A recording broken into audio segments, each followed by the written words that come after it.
Bismillahirrahmanirrahim. Assalamualaikum warahmatullahi wabarakatuh. Perkenalkan, nama Bapak Junaidi Desliantara.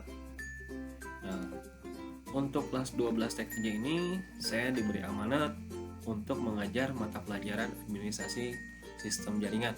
Jadi masih melanjutkan dari kelas 11 yang kemarin kalian pelajari ya, pada mata pelajaran yang sama. Dan saya juga masih diberi amanat untuk mengajar mata pelajaran SD untuk di kelas 12. Mudah-mudahan kita selama 1 tahun ke depan bisa bekerja sama dengan baik. Nah, kira-kira apa saja sih yang akan dipelajari pada mata pelajaran SD di tingkat kelas 12 ini di semester yang pertama? Nah, berikut kompetensi dasar yang akan kita pelajari selama 1 semester ke depan. Di sini cakupan materinya lumayan harus membutuhkan persiapan yang baik, kemudian dan kita juga harus belajar juga dengan baik dan fokus, karena kalian di kelas 12 sebentar lagi kalian akan lulus, dan di semester depan kalian akan menghadapi uji kompetensi untuk menentukan kelulusan kalian ya. Nah, jadi di sini kompetensi dasar untuk mata pelajaran SD untuk di kelas 12 ada 6 kompetensi yang harus kalian kuasai, baik itu kompetensi pengetahuan dan keterampilannya. Nah, untuk kode yang 3 ini menunjukkan kompetensi dasar pengetahuan, dan untuk kode 4 ini menunjukkan keterampilan yang harus kalian miliki dan harus kalian kuasai. Nah, misalnya ini 3.10. Nah, kita akan mempelajari tentang kontrol panel hosting. Nah, di sini untuk sisi pengetahuannya.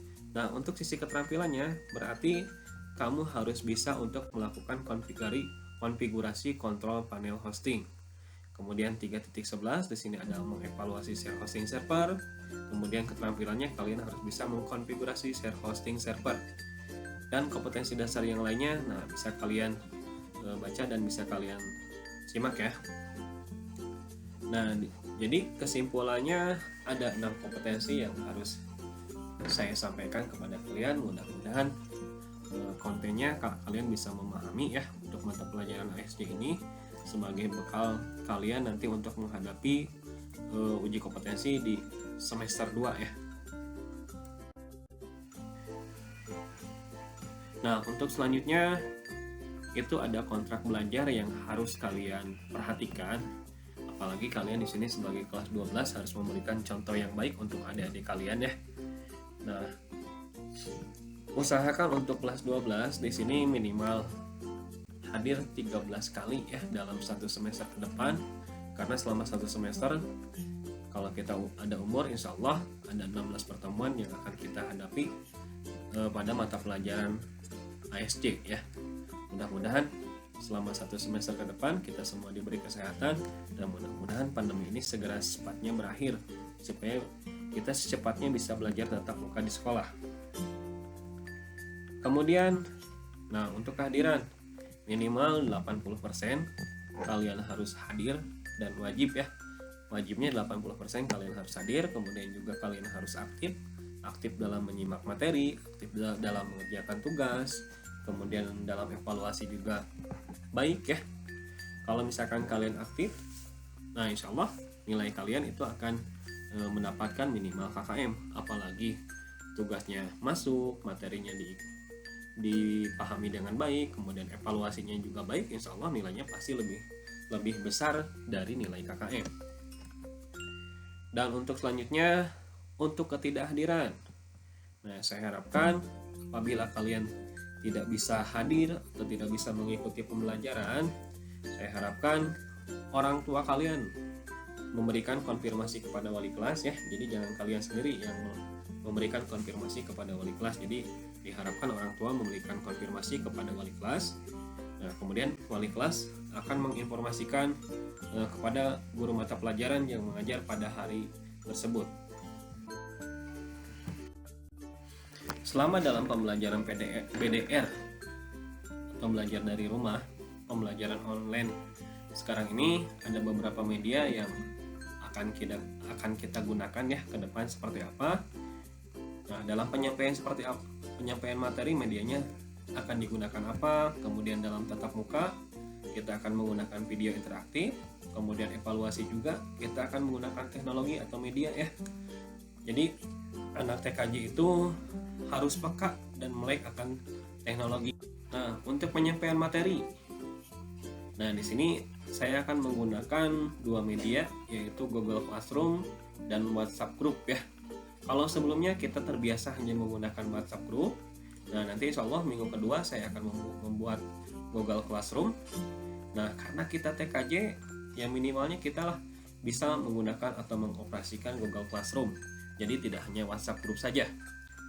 Apalagi kalian di sini sudah kelas 12, bisa harus menjadi contoh dan apalagi harus bisa mengajarkan kepada adik kelas kalian ya.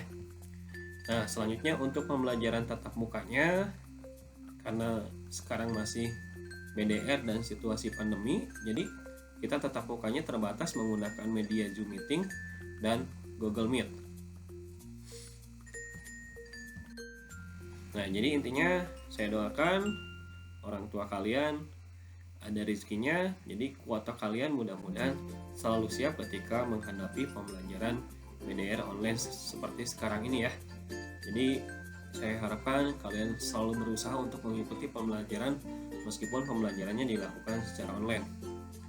Nah, kemudian untuk evaluasinya, untuk evaluasi saya akan menggunakan media Google Form seperti yang sudah kalian lakukan, sering kalian lakukan ketika di PTS atau di PAS kemarin ya. Google Form sudah terbiasa digunakan, atau misalkan saya akan menggunakan evaluasi yang real time menggunakan quizzes ya. Jadi kalau misalkan dengan quizzes ini akan ketahuan misalkan 3 terbaik siapa, 3 terjelek atau terbawah siapa, jadi secara real time ya. Nah, jadi saya harapkan selama pembelajaran kalian bisa mengikutinya dengan baik. Nah, meskipun kondisinya dalam situasi pandemi, serba terbatas dan lain sebagainya, jadi tidak ada waktu kalian untuk mengatakan malas ya. Jadi saya harapkan kalian semuanya harus tetap semangat untuk belajar dan belajar. Nah, di sini saya mengutip dari tokoh-tokoh besar dunia dan tokoh di Indonesia dalam konteks belajar ya. Ya, seperti yang diungkapkan oleh Mahatma Gandhi, tokoh besar dari India, hiduplah seolah engkau mati besok dan belajarlah seolah engkau hidup selamanya. Nah, kemudian dari Arthur Wesley, orang bijak belajar ketika mereka bisa, tetapi orang bodoh belajar ketika mereka terpaksa. Jadi jangan sampai kalian belajar itu karena terpaksa. Kemudian dari sang motivator kita dari Indonesia, yaitu Bapak Mario Teguh, mengatakan orang-orang yang berhenti belajar akan menjadi pemilik masa lalu. Nah, orang-orang yang masih terus belajar akan menjadi pemilik masa depan. Nah, apalagi kalian sebagai generasi muda, masa depan kalian masih panjang, jadi kalian harus tetap semangat dan optimis untuk belajar. Dan yang terakhir saya mengutip dari tokoh Islam dari Imam Syafi'i, barang siapa tidak mau merasakan pahitnya belajar, ia akan merasakan hinaan kebodohan sepanjang hidupnya. Jadi intinya kita harus optimis dan tetap semangat untuk belajar. Terima kasih. Nah, hanya itu yang dapat saya sampaikan. Mohon maaf kalau misalkan banyak kata-kata saya yang tidak berkenan. Masa depan adalah milik mereka yang menyiapkan dari hari ini. Tetap semangat dan terus semangat untuk belajar. Sekian dari saya. Assalamualaikum warahmatullahi wabarakatuh.